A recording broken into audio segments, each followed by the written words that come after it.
And welcome back, everybody, to another episode of Music City Gold on the Penalty Box Radio Network. I am your host, Kyle. With me, as always, my co-hosts, Daniel and Matt. Hello. Yo, yo.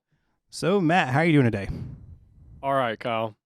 It's You just did a different intro. Like, know, you it really caught me thrown off us guard. off. Like, I tell you, that's a key into how I'm doing, Kyle. It's been such a whirlwind. I feel like I went through a war the last couple of days. Yo, yo is what I say at work. So I say, hey now when I'm on podcast, but I'm getting the two confused because I'm so freaking tired. Because you know why, Kyle? I've been up 4:30 every morning doing that little number. You know why I'm up at 4:30 every morning now? Had to fire somebody at work the other day.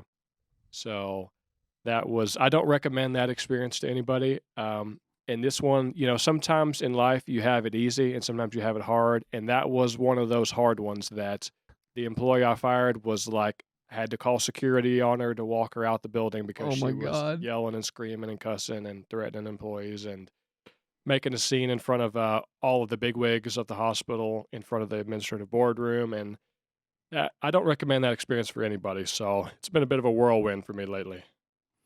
Well, I've been let go from a job before, too. And it was actually, it was Cracker Barrel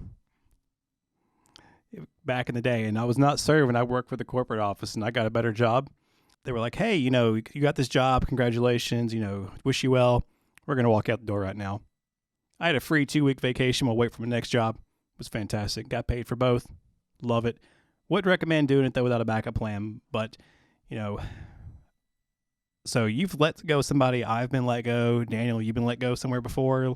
No, I actually haven't. But I've been walked out before, though, because to your point, like, I was working at a place where, like, you have to have, like, a certain level of security and whatnot, and, like, for trade secrets. So, when you finally like ended your term there, they would walk you, take all your stuff, like make sure like your badge was revoked and everything, and like they physically like had to escort you out of the building, which I thought was weird, but this is what it is. So, but no, I've never been fired. So sorry guys, I can't relate on that point. But you've never been fired though, Matt. No. You've just fired people. Well, if you want to relate though, Dan, I probably would wager you've been let go of a couple relationships before though. Does that count? So have you? Yeah. I know, but it meant to come across as funny, but I'm apparently off my mark today. I was like, I'm pretty sure we all have in here, but yeah, I mean, we've all been let go a few times. But speaking of getting let go, Kyle, what happened in the league this week? Segue. We weren't supposed to use that word again ever, but whatever. So we'll segue into this. President and General Manager Chuck Fletcher was released on March 10th from the Philadelphia Flyers, and his special assistant, and I'm going to get his last name wrong, Daniel Briere, it's the closest I can get to it, has been named the interim General Manager. And so kind of shocking, but, they said it was time for Fletcher to go. But you know what? He's going to land somewhere else because the NHL is anything if a good old boy club in some areas, and there's going to be some ownership somewhere. It's going to be like, we need a new GM. Get that Chuck Fletcher's number. Get him on here. And then he'll last 3 or 4 years, and then we'll be right back in the same boat. Yeah, I know the move kind of came. There were some rumblings earlier this week. They aren't happy in Philly. I mean, there was a press conference, too, I think, where he was, like, out and about, and, like, some Flyers fans were in the audience, and they're, like, just booing him as he gets on stage, and they're like, fire him and everything. So they have not been happy with a lot of the choices made. That's been a couple years running. Couple years running. I think they had a billboard a year or two ago that said fire Fletcher outside the stadium. Honestly, it really started with like way back to like some of the trades, like Ryan Ellis. Like he got Ryan Ellis thinking it was gonna be good, and Ellis like gets injured, and now I don't even think Ellis is gonna play again.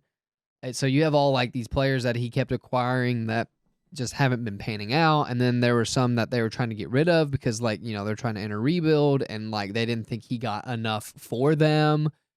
It's been a bit of a mess in Flyerland, which is kind of sad because they're kind of one of your more established franchises in the league. So to see them down and out for a bit, it's kind of weird. So I kind of saw the writing on the wall.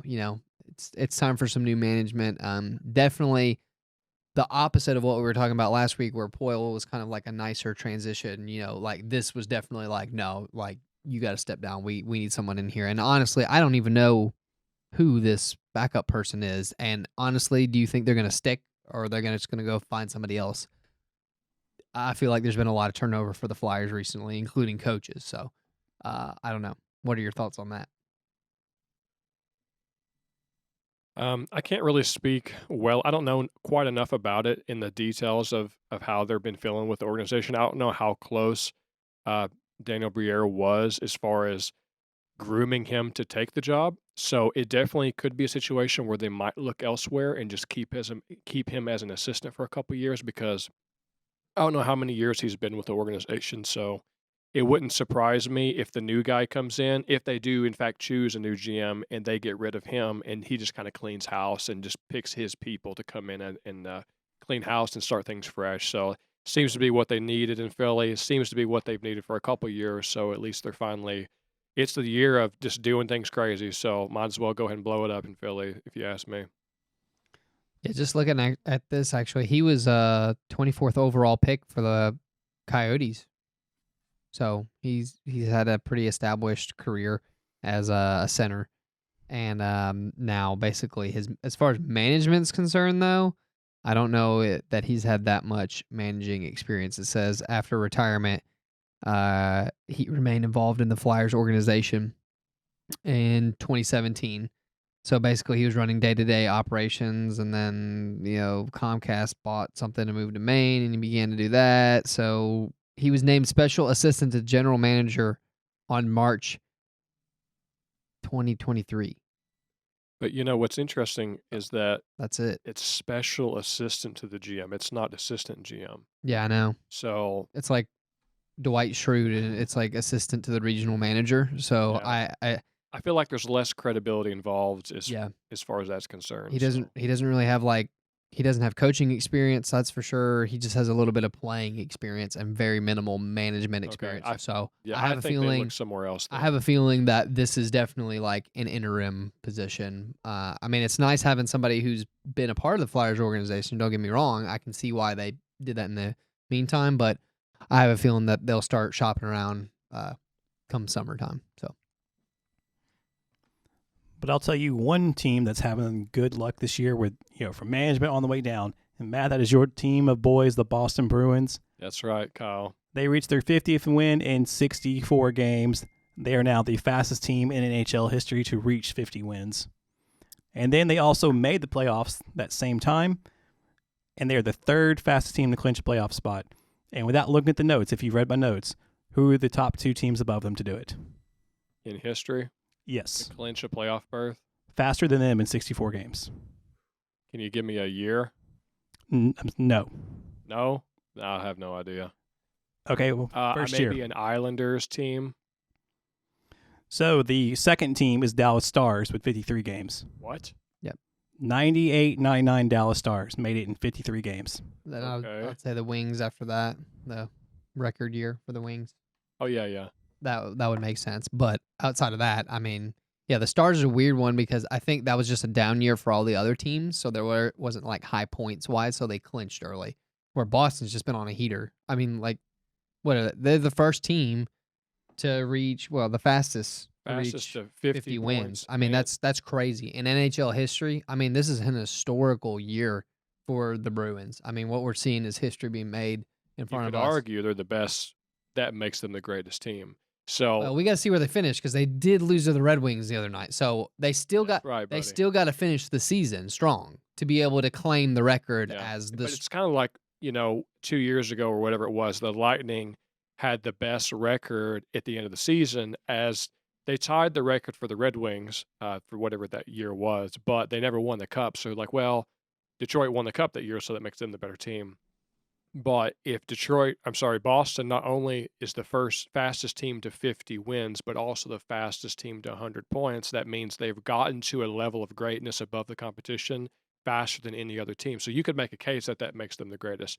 I agree that we probably want to wait till the end of the season, but that statistic alone being the best or fastest all time in two categories, they're similar categories, but still, that really speaks to how well Boston's destroying folks. Yeah, I mean, and if they continue this pace, they will actually beat the Red Wings for statistically the best regular season. Well, they couldn't beat of them all last time. night, buddy. I know, but that's just how it is in the league. But yeah, I mean, statistically, it looks like they will finish as possibly the best regular season, and that's crazy to me. But the problem is, to me, like, are they going to be able to get over the hump in the playoffs? So, I mean, you already put. I know Taylor Hall went on. Yeah, injury he's reserve. on IR. I think it was long-term injury reserve because they kind of made a lot of those cap space moves. Somebody else too. They have another big name who's on IR. Bertuzzi and some others came over. Or Orlov, was it Orlov? Yes, because he's been killing it for them. I saw a game the other night, and I'm like, they got him as well. Like, they're so stacked. It is unbelievable in Boston right now. And you know how bad that hurt my feelings to see Bertuzzi go, because it was kind of a kick in the balls, because you guys traded Tolvanen, my boy. Then you traded Jeannot, my boy, for Nashville. And then you traded my best friend, Bertuzzi, in Detroit. And that was just a kick in the balls to top and it quick. off. Yeah, it's been a weird. This has been a brutal trade deadline. I'm like, we didn't really recap that. There's been a lot of trades, even on other teams, that I was just like, wow, like this. If you look at the lineup for how, like, a roster, if you wanted to field a team of just the players that were traded at this deadline, it makes a good hockey team. It was a very active, not necessarily deadline day, but the week of the deadline, it was massive. And there was a lot of franchise players who left, like Kane and Quick. Yeah, I don't know. It's just gonna be interesting to watch. I do think that the East just kept loading up. So, like, come playoffs, it is going to be very interesting. I think the Rangers are going to be in the mix too. You could argue that they got enough firepower for sure to stick with Boston if Linus can still stay super hot in goal. I don't think anybody can beat them, but we'll see. I mean, it's going to be fun filling out brackets this year, especially on the Eastern Conference side. I don't even know what I'm going to do on the Eastern Conference side. As soon as the seeding is done, I'll be able to pick our first round matchups. So Matt can take Kyle's money. Well, speaking of that, I want to get back to the stat I was trying to give you. So I think I misspoke a second ago. The second team to make it the fastest second team to the playoffs was the 98-99 Dallas Stars in 63 games. I think I said 53, so it's actually 63 games. And Matt, you should know this first one. Tell me the team that made it to the playoffs in just 59 games. Detroit Red Wings, buddy. That's what I said. That's it, but what year? I'm so bad with years, Kyle. 97. I think it was the record year, right? It was. You were close, Matt. Want to try again? 98. Lower. Nope, lower. It was the 95-96, I think. Yes. Yeah. Okay, what did I say? 97. Okay. Yeah. Oh, well. But let's get on to the next thing that I have here. And just for a little poke at Matt, because I know how much he loves Gordie Howe, the Washington Capitals are going to be honoring Alexander Ovechkin with a bobblehead for surpassing Gordie Howe in second in all-time NHL goals. Matt, do you want me to get you a bobblehead to commemorate this event? Well, you know me, Kyle. I love my bobbleheads, and I love my Russians. That would be awesome. It's a bittersweet topic, though, because you're talking about passing Gordie Howe now. But I do like my bobbleheads. I would not be offended with having a bobblehead on my desk of Ovechkin. So that I'm okay with that one. Okay. Well, then we will get you a bobblehead. I want to take a quick look at our league leaders because we're talking about just how crazy of a season it's been. You got the Oilers, I believe, Dan, correct me if I'm wrong, they are in a playoff position. I think they are possibly third in the Pacific. I've not checked. No, they're back in a wild card spot. Back in a wild card spot. But look at this. Connor McDavid, 127 points. He has got 55 goals and 72 assists. One of the generational talents, probably one of the best players we've seen probably since, even Wayne Gretzky. And he's on a team that is in a wild card spot. I'm sorry. He's doing this on a team with a wild card spot, and he's doing it in the modern era. Oh, this is a lot because I saw the other night there was a graphic that was saying most points in the cap space era, and I think like 135 or whatever was the most. He's going to destroy that. Like, he's going to be so high on that list as far as in the cap era for the most points. Like, he's going to surpass that. He's at 127 points. And they've played 67 games. Like, I mean, he could realistically hit 150 at this point. Yeah, so he's on pace for that, right? A stat is that he's on pace for 156, which would be the most since 95, since a player in 95. I think it was Messier in 95. But like, when was the salary cap I mean, it's after that. So yeah. Yeah. Yeah. So I mean, like literally, he will have the most ever in the salary cap. I mean, what you're seeing is probably one of the greatest seasons ever, point wise and statistics wise, and yet still, they are at a .597 win percentage, and the Preds are just behind them as far as getting into the wild. Like that hurts my soul a little bit. And Edmonton has the most power play goals this year out of any team in NHL history on the power play. So really, when we speak that, when you first initiated that topic, Daniel or Kyle, whoever, the first thing I was thinking is, oh my God, he has got to leave Edmonton. He's just wasting his years there, man. It's tough to watch the best player of all time probably get stuck in a freaking bubble team. He might not even make the playoffs, and the league can't afford the best player ever to not make the playoffs. And I'm going to assume that they will, but still, that's rough, man. He needs to go get some talent somewhere. That way we can see him a little bit farther in the playoffs, because that would be the best thing for hockey. Well, look at the board here, guys. I've got his basically I've got Cap Friendly up for Edmonton here. He has still got, if you don't count this season, he's got 3 more years in Edmonton at 12.5. At what point does he go, I am tired of basically being a wild card spot? Do you think he could basically just say, I'm going to command to go wherever I want to? Because he's got a no-move contract on him. Oh, he does? I didn't know that.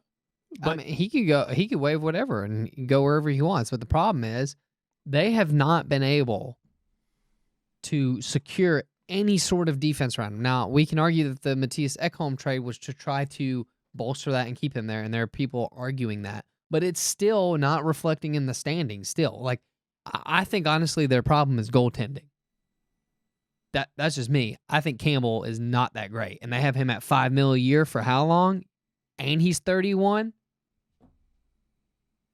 Hello, like that's a horrible contract. Who signed that? That's ridiculous. He's 31, and they got him how many more seasons? 4 or 5 locked in through the 26-27 season for Campbell.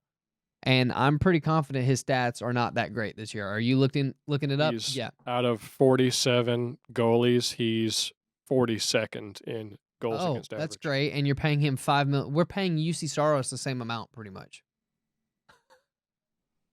Yeah, that's a horrible contract. I'm sorry, it's not in your defense. I feel okay with this, and I'm sure Ekholm will help, but that's huge. Ekholm's 32, and they took on his contract of $6 million for 4 years. I'm not feeling super good about them shoring up the defense and then still having this contract. So they're going to need to do something with their goaltending situation to be able to keep Connor. Because if this goes on for another year or two and he keeps getting bumped, but he's scoring 150 points a year, it's just him and Draisaitl essentially on the team. That's it. That's all that it is. It's him and Draisaitl. But let's hypothesize, if he were to leave, where could he possibly go that has the money and also the playoff potential? So like a team that is in rebuild mode, like say the Coyotes, they probably have the money, but they're not going to be in playoff position. So you have to have a team that has both, and I think you're looking at a team that's coming out of the rebuild phase, and I don't really know any teams off the top of my head that fits the bill. You could take a big powerhouse team like Tampa or Boston. They probably wouldn't have him, but you could relocate those higher assets you have and then put him on the team. But I think you have to give up so much in return to get him that's probably not viable for a team that's already established currently. Well, you're talking about teams that could possibly take Connor McDavid. If you look up Cap Friendly here, we've got 3 teams on the bottom that could actually take him if they wanted to. That's Buffalo, Arizona, and Anaheim. They all have $14 to $17 million in cap space. But I don't think he would want to go there. Yeah, no, that's the problem is like all your bottom feeders, 1, this isn't going to happen anytime soon. And 2, like it would have to be probably another year or 2 out to be kind of in the middle or towards the back end of his contract regardless, for them to even start fielding that question. So, I mean, that said, it's not realistic, but they would also have to keep probably some of the salary retention too at that time. Because by then, Arizona and the Ducks are going to have to re-sign so many of their young players that their cap will get eaten up eventually. So, I mean, that just is what it is. So, I mean, it's all pure speculation, but I think it's just wishful thinking on the part of the fans like me and you who want to see him go and be successful Yeah. and turn into something great, and have a cup. Because remember how great it was when Ovechkin won the cup, and that was the best thing for hockey in so long, in so many years, because you had build up for anticipation for so many years. The Great Eight finally won a cup. And I think we can recognize Connor McDavid's talent. And eventually, it can take a few more years. He's still a young guy. He's probably got another, 10 years left in the league at least. But eventually you want to see him hoist the cup. And in order to do so, you have to be put in a position where that's viable and possible. And I'm not so sure that it is in Edmonton. And as a fan, we know how hard it is to win the cup. So I'd rather see him have more chances at it than fewer chances. So as a fanboy, we want to see Connor go where he can be successful. But do you think this trade that the Preds did, sending Matthias Ekholm up to Edmonton, helps them in any way? Because they gave us back Tyson Barrie and Reed Schaefer. So I'm just gonna say this: from watching some of the games recently, Barry looks really good and he's fitting in really well into the team. I definitely like the fit, and it seems that the Oilers media does like the fit for Ekholm up there, which they're very critical. So the fact that they're all saying that it's a good fit, I think that it will work out. But I also do think that 31? He's 31 or 32, Ekholm, for that many years at $6 million. And we said this when we signed him, that longer term contract. Towards the end of that, you're going to have the diminishing returns effect, and that just is what it is on a player like that. So towards the end there, it's going to be looking a little like, we'll see, especially for someone like Ekholm. But I think it does help fill in a few of the gaps for them. But once again, I don't think you can have all that in front of them, but if you have terrible goaltending behind them, which they do, and they've proven that, they're still going to struggle. And that's why in the playoffs, I'm going to have a hard time, even if they make, they should make the playoffs, but I'm going to have a hard time putting them through brackets when they have Campbell as their backstop, 42nd or whatever in the league as far as goalies. Could you imagine this team if Saros was on their team?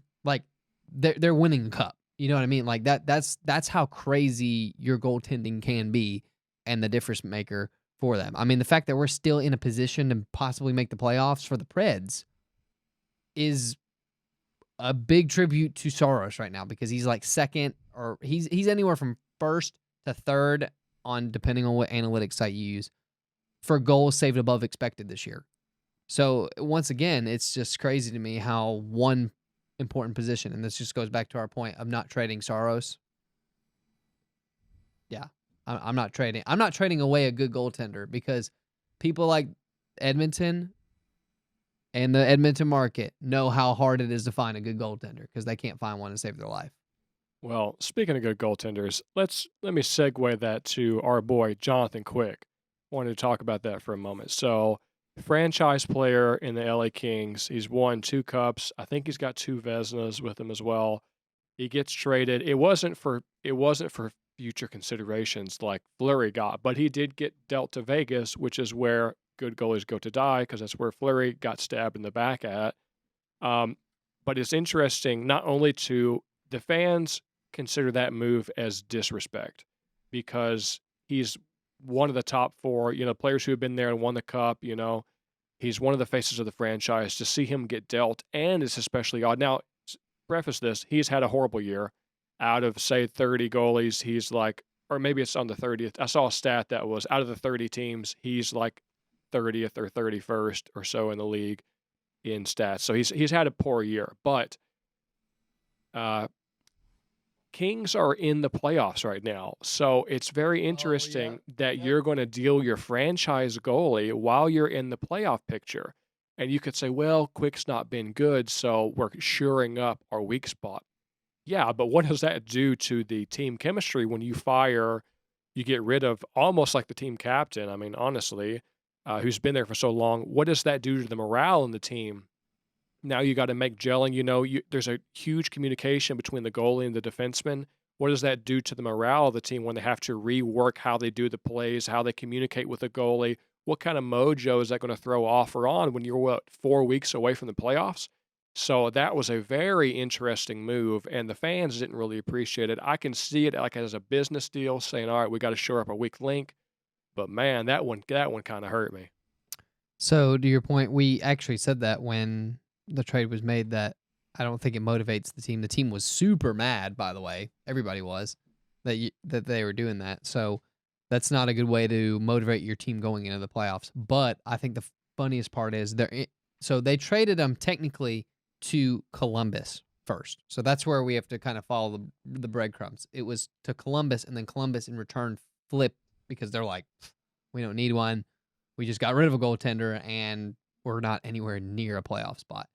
But the funny part is the Kings management has to be kicking themselves in the face because all of a sudden they see that they're coming back to Vegas, who is a division rival and currently number 1 in front of the Kings, which means that there's a potential playoff matchup where the Kings will play against Vegas, and Vegas will be able to start Jonathan Quick against the Kings. Oh, and I'm fired up. I'm sorry. I'm all for it. I would love to see this. Like, people are like, there's already massive speculation online because I'm like, this would be an incredible matchup. For me, I would be on the Golden Knights train all the way for this series. I'm going to be like, listen. I might fly out to Vegas for that. You start Quick every single game.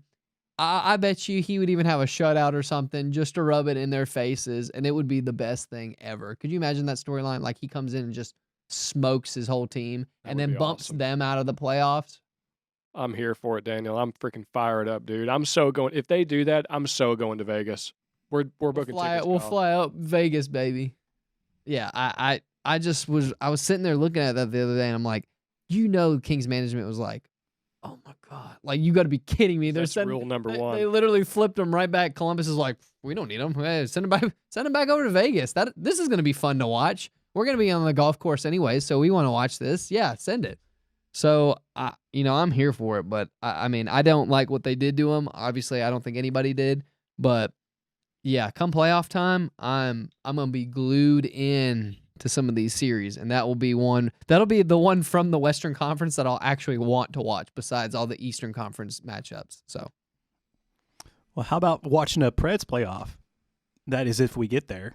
Do you guys think we have a chance to make the playoffs? Listen, so we were kind of just chatting beforehand. I don't know how this team's winning. Like, it is magic. I mean, let's just be honest, fellas, right now. I literally have no idea. So I looked up the last 10 games. We're 7-1-2. And we were on the road for like ever. I mean, they tallied up the mileage the other night, and it was crazy how far they traveled. But 2 outright losses, 1 shootout loss, and the rest are wins. And I don't physically understand it right now because if you got to think, we traded away all these key pieces. You traded away Jeannot. You traded away Niederreiter. You traded away Granlund. You traded away Ekholm. You pretty much call up all of the AHL players, which, granted, our farm system has been improving and it has gotten a lot better. So you have a better prospect pool to pull from. But it's still borderline NHL talent though. At the time that they're some of the. Well, we still have a lot that are further down that still need to get pulled up because honestly, they weren't expecting to be this far along this year. We have several people that still have to get signed. Russians, Kemmel, from Finland, which later I'm going to talk about Nolan Burke in the OHL. These are all players that are in the pipeline that haven't even gotten to the AHL because they were supposed to come next year because we were already full in the AHL this year, which now is not the case. So now we're scrambling to try to get AHL players in there for them. That said, these players have really stepped up. And it's crazy because we still have Johansson out. Forsberg is out with the concussion. Parsonen has been out for several games. I think he's almost close to being back. But Parson's been out. Carrier got injured. Borowicki's been out like the whole year after that whole neck thing, which honestly I think he's going to retire at the end of this year. That's just. By the way, I was watching a game the other day. Sorry to sidebar you, and the puck hit into the boards by the end of the bench where the glass goes up to protect the visitors or the guests in the audience, and that glass got broken, so we had to stop the game for a few minutes and let the guy on ice come and fix that. And what I noticed, and somebody pointed it out, whoever was in the glass, doing the intermission talking, he was like, "You notice how those boards are now they're curved," and I didn't notice that. And why he said, which I do remember this. Years ago, when Boston played Vancouver in the finals, Stanley Cup Finals, I think it was 2011-ish, Chara hit a guy into the boards right there and like injured his spine. He had like a fracture in his back, and the fans were wanting him arrested because the hit was so like controversial.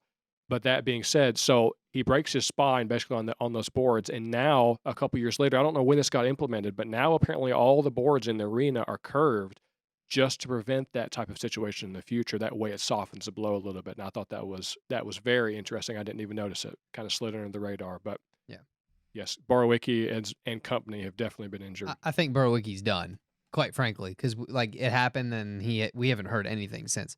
So all your day-to-day, and Evangelista got checked the other night, and he was out a game or two. I don't think that's anything serious. But you have still day-to-day is Forsberg, Parsonen, and Evangelista. So all these players have been out. Tomasino was out. He finally gets back in last night's game. Kills it, by the way, along with Novak, which we'll get to him in a few minutes. They're somehow finding ways to win. And I don't understand it. I don't get it. It doesn't make sense because they've been in line blenders the whole time inside a Heinz system. It doesn't make one lick of sense. The team has just somehow come together. And, of course, Saros is back there still being as stellar and amazing as always to be able to provide them with enough defense and some of their haps to be able to put up some wins. Go ahead. I am kind of curious. We're just kind of spitballing about how they've been on a bit of a hot streak, 7 wins in 10 games. I kind of want to go back and look at the strength of schedule, who we've played in the last month or so. Has it been easier? How many games were on the road? How many were at home? What was that situation like? But as you alluded to, I think a lot of it's been on the road and a lot of travel time. So I think we only have 1 game at home in the last 10 because of the SEC tournament and stuff coming down. So it's still so that's even more so crazy because it could make sense if you're feeding off bottom teams, but you're on the road playing teams. Yeah, it is a little remarkable. Well, you're talking about the strength of schedule, so I'm going to flip really towards the end of our script when we talk about what games are coming up. You look over here, from March 14th to March 26th, we're playing Detroit, Chicago, Winnipeg, New York, Buffalo. We play Seattle twice. And Toronto. Yeah. Okay, so if you take out the Buffalo game and you take out the Chicago game, those should be 2 easy wins for us. The rest of that schedule could go either way because Toronto's a powerhouse, Seattle's doing great, New York has been killing it. In fact, I think New York's a good, strong contender to make the possible Stanley Cup final, just how they've been doing.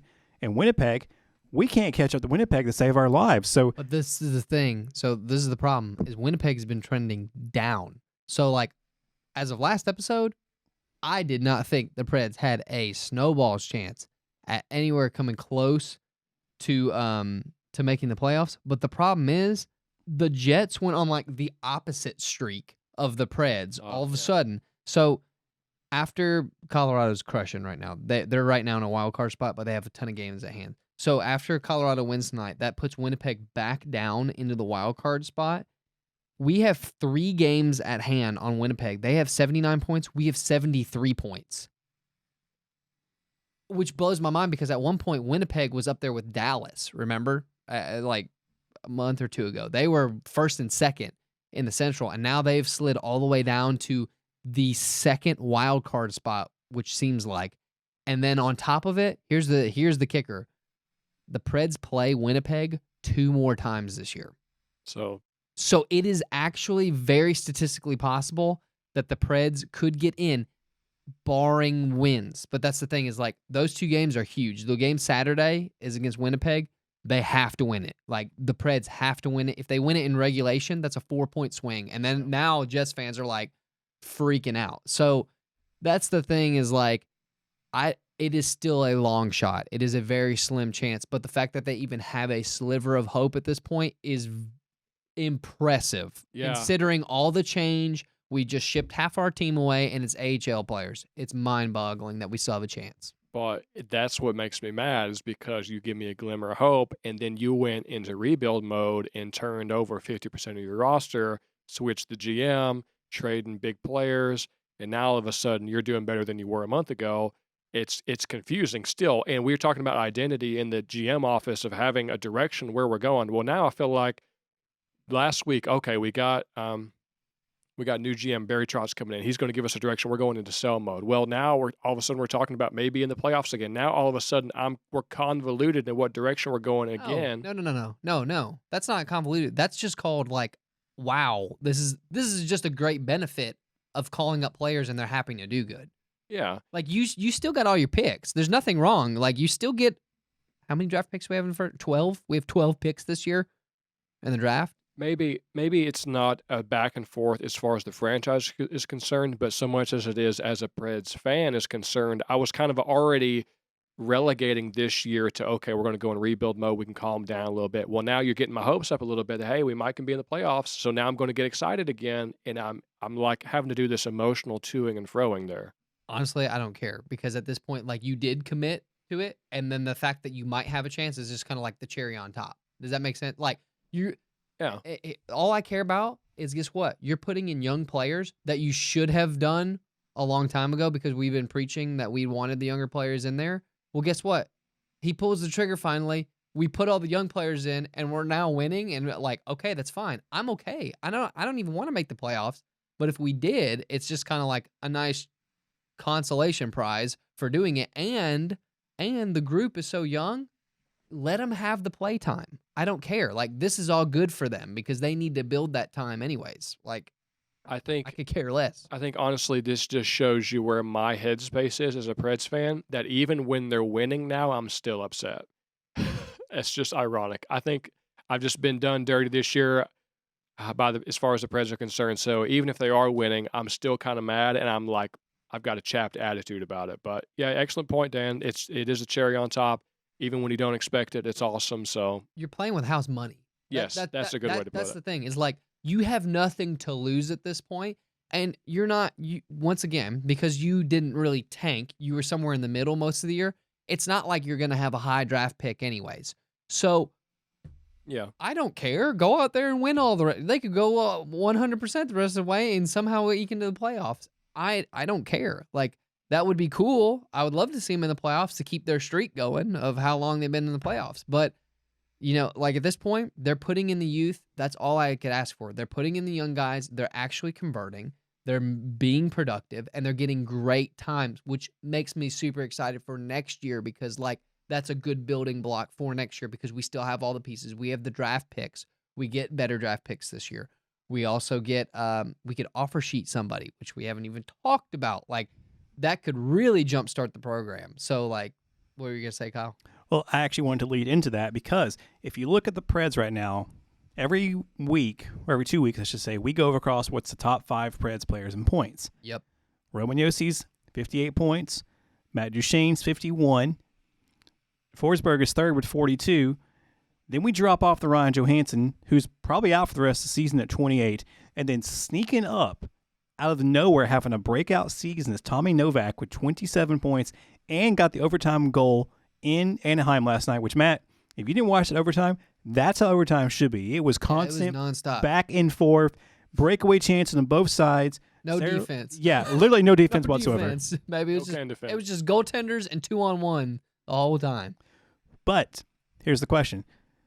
Novak has basically solidified himself in the top 6. He's going to stay there with Cody Glass. You're going to probably see Cody Glass and Novak be the 1-2 centers for this, or the winger, whichever side they get on. Because I know sometimes we have a bad habit of taking centers and making them play wingers. Yeah, sometimes. It's crazy that we're talking about Cody Glass because last Finally. year we were like, oh, everybody's like, well, who's this Cody Glass guy? He sucks. I think he was spending time down in, like, I don't know if it's fourth line or they sent him down. Maybe they were thinking about. No, you were mad. I was mad. You were mad because you had followed him from Vegas. Yeah, and I he knew he was a should've- talent. And he was underrated at Vegas. And when we got him, you were super excited. But then Hines buried him. Yeah. And then we didn't get to see him. So this is another example of a player who was in our system who was really good that is now getting playtime, and he looks good. Like, just play him. That's all I care about at this point. Like, Hines, that killed me last year. But the question I want to ask both of you is, and I read this from somebody on Twitter, I think it was Michael Gallagher to give the source to it, is that this is the year that Barry Trotz can literally make, well, let's just say, in air quotes, make GM mistakes and not get called out for it, which includes the so-called don't be a dick, basically, and offer sheet somebody, and he can claim ignorance. Oh, baby. Because you got people like Cole Caulfield, you've got Trevor Zegras. We've got the draft picks. We can go and offer sheet somebody who is like an upcoming talent to help bolster us, to help this, rebuild, competitive rebuild, reset, whatever you want to call it. I mean, they could. I would do it. They could hang it on Poyle, and then you could go in and be like, I mean, out of anybody, who would you want though? I mean, my argument would be Cole Caulfield. We talked about a little bit of this on the way to the soccer game because he's a little bit younger, probably more all around the better player. Zegras is the fun, flashy player. Like that's the easy one that you're like, oh, you can just offer sheet him, which that's fine and all. But I think the more well-rounded player is Caulfield. Zegras is only good for a highlight reel. Caulfield's way more put together. More overall. dynamic. Yeah. I feel like watching some of their games, I feel like he's good on both sides. He's very good. Caulfield's also really good on the power play, which I think would be a good fit. I don't think that does happen, but I mean, it's something that it's very interesting because we have a crap ton of picks that we could throw at. Like, I mean, this would be hilarious if you started getting in the weeds of it because you could be like, okay, sweet, we'll just give you this offer and this, and all right, you got to match that or do something, whatever. I mean, it would probably not be the nicest move to do, but I mean, I'm here for it, and it would definitely get stuff jump-started a little sooner, and you got to think, you're also spending some of those picks on a more verified individual. Because, like we always say on here, like, you never know. Like, it's all speculation. But granted, most of the time, picks in the top 10 pan out. That's just like, I think it's like, they had percentages the other day. I saw it online. I think top 10 in the first round, like 96% make the NHL and play. And then, like, the next 10 was like 80, and then like the back half was like 70 or lower, which is where the Preds had been. Like 20 and back was where the Preds had been picking, and like there was a staggering amount that like don't make the NHL from the first round. And that just is what it is. And of course you have people like all the time that get drafted in the fourth round. Tanner Jeannot, undrafted, and we just got 5 draft picks from him. So not complaining, but it's just one of those things. The fact that we have the picks and the capital available, it's going to be a very interesting year because Trotz basically has his pick of whatever he wants to do. Like, we can either go really high on the draft when we think there's some good players, save it, or we can offer sheet somebody and still get players at the draft. I mean, it's your pick, but I've been super excited to see Novak. Pull up his points again really quick, Kyle. It's crazy. It's 33 games, right? 33 games, and he has 27 points for us. That's killer production. And the thing that's really sticking out to me is he's got 12 goals in those 33 games, which was something that we were missing and something that Tanner Jeannot actually provided last year as a rookie. And this year, Jeannot slacked off on that, and we haven't been seeing it. So the fact that he's been able to come up and kind of fill in that gap where Jeannot was having just kind of an off year, that's what we were missing, and we definitely needed that more offensive side of things. So it's going to be interesting to see him. And then also some guy we haven't really talked about because he also got injured immediately, Evangelista.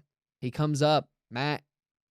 He had some of the highest expected goal percentages in the league, by the way. He was top 10 in the games that he played for the Predators. He was top 10 in the league for expected goals. He was right behind Robertson. Wow. Yes. Didn't know that. So stat-wise, it wasn't going in for him, like all the goals, but Sure. he looks dangerous on the like high danger. People are noticing like, whoa, he's definitely shifty. And I do like the fact that he's playing with Duchesne because their styles have been very similar. Because I don't know if you saw the power play goal the other night where he was in the bumper and it was his first NHL point. Basically, he just passes it to him because he plays that bumper kind of like slot area in Milwaukee. Well, he passes it to him, passes it right back to Duchesne on this like give and go, sucks the defense in. It was an easy goal for Duchesne. And like that's what I'm saying. Like he's got that offensive IQ mind, kind of like a Forsberg, a Duchesne. So I think he's going to play really well. And the fact that he's already doing this and he's like 20, that's a good sign. Let's also not forget, our other upcoming AHL talents have been playing. So like John Leonard scores a goal in his debut. And then, was it last night, Kiefer Sherwood had that nice little that little bank shot off Gibson's back. Actually went off the goal, it went off his person's stick and on his back. I was just like, cool, I'll take it. I love those. Those are great goals to watch. Well, I mean, but that's our whole point, Matt. Like we've been screaming for rebuild for a bit, and like we're finally seeing some of these young players. Like, so from your perspective, I know it's been frustrating because like you're now got your hopes up, but dash your hopes aside for the playoffs.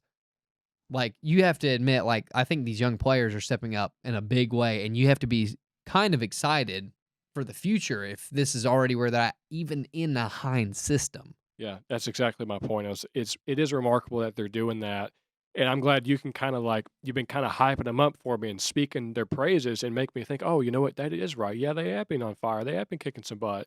And especially in John Hines' system, I worry that John Hines is going to put him back in the blender again, and then we're going to screw it up again come next year. But it at least gives me something to be excited for because I know there's talent there. And now you can screw the lines and then go down to crap, but at least now I've got a glimpse into like the glass half full side of things where what I can see now what happens when things are going well for the Preds and when you have good line mates and when you have good chemistry. Now you can see the goals coming in and that sort of thing. So, and I briefly touched on like some of our other players that are in the farm, like Kimmel is still in Finland. I think it's Svechnikov is the Russian who we still haven't brought over. He has to get signed. That's the first thing because I mean, what's crazy is all of this talent is immediately going to be in Milwaukee next year and getting their reps. What's the Alexei? Not Emelin. No. Lafreniere or what? Yes, that's it. That's the other guy. He should be up this coming year. And then one that I could not believe, like I don't know why I had been sleeping on this or like I just didn't see it until now, and that was Preds' 4th round pick, Nolan Burke. I don't know if you saw this in our text thread. Yeah. So he is playing in the OHL currently, but remember, Evangelista was in the OHL about a year and a half ago, so very similar thing. Well, the next thing I start seeing, like, he's been scoring goals. Well, as of last night, he scored his 47th goal in 52 games. Yeah, that's pretty awesome. That's crazy. Yeah, so he has 77 points in 52 games, and he's second overall in the OHL in goals. Wow, that's impressive. Almost a goal per game average, and he's overall second in the league.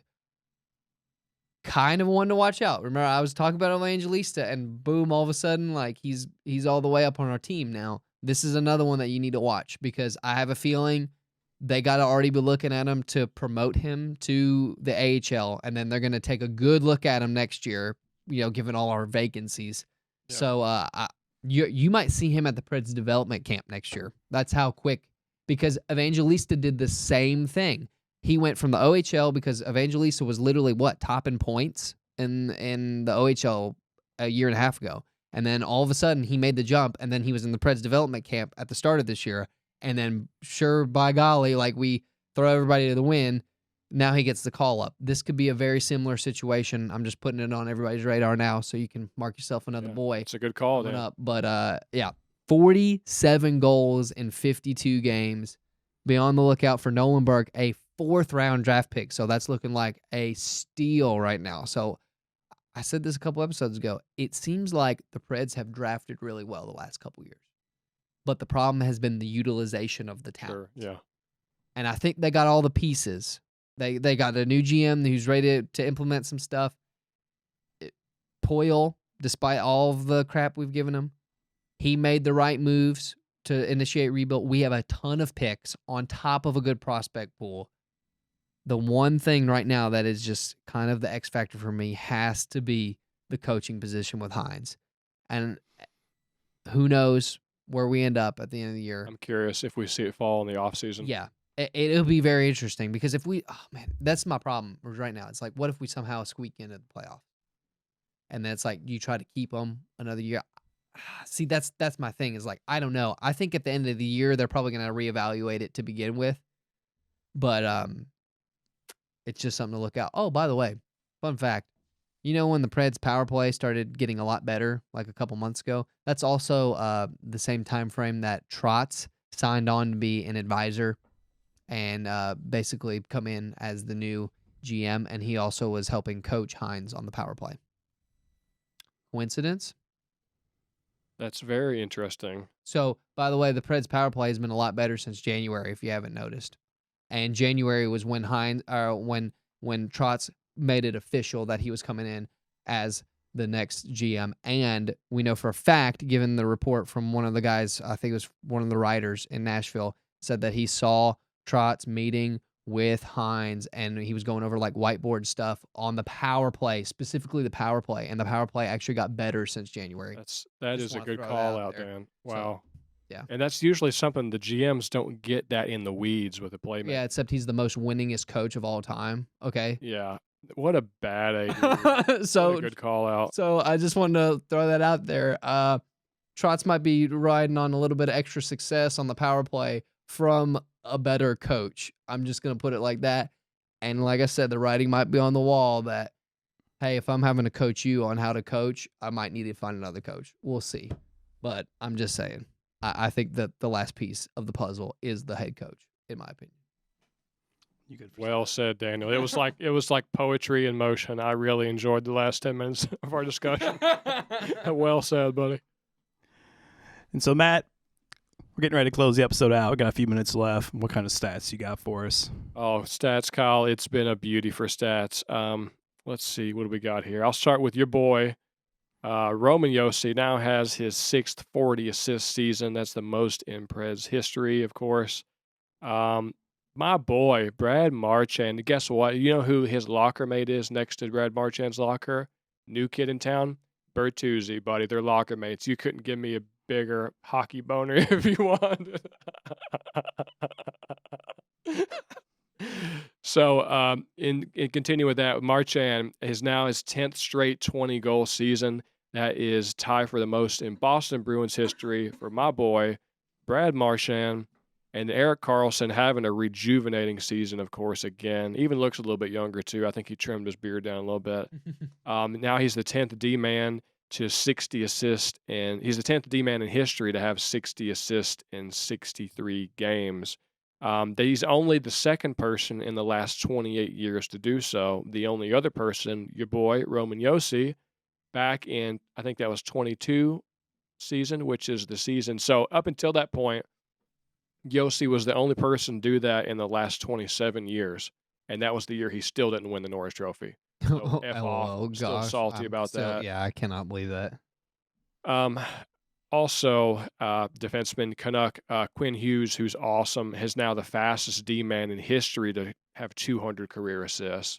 So great stuff from the young kid there in Vancouver. Ovi now has scored on 169 different goalies in his career, which he only trails Yager and Marlowe for the most all-time. So he's third all-time in the number of goalies he scored against. And I'll give a little hat tip to Sidney Crosby, now joins Ovi as the only two people in history to have 20 or more overtime goals in their career. That's what I'm talking about. Wow, that's a lot of stats. You've been saving those up for a while, haven't you? Yes, it's been a great couple weeks of hockey, Kyle. And so, Daniel, refresh us on what games we got coming up. So, yeah, and this is what I was trying to allude to earlier is how important the next few games are for playoff, percentage-wise. Like, granted, the models are showing that it's statistically very hard because we have very hard, opponents left. Our strength of schedule is very difficult.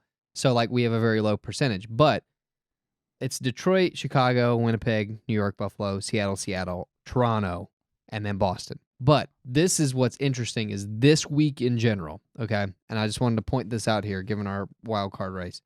So our next game is tomorrow against the Red Wings. Between now and then, we have the Red Wings. Then we also have the Blackhawks, and then the Jets game, which I said was super important on the Saturday. Who do the Jets have between now and then?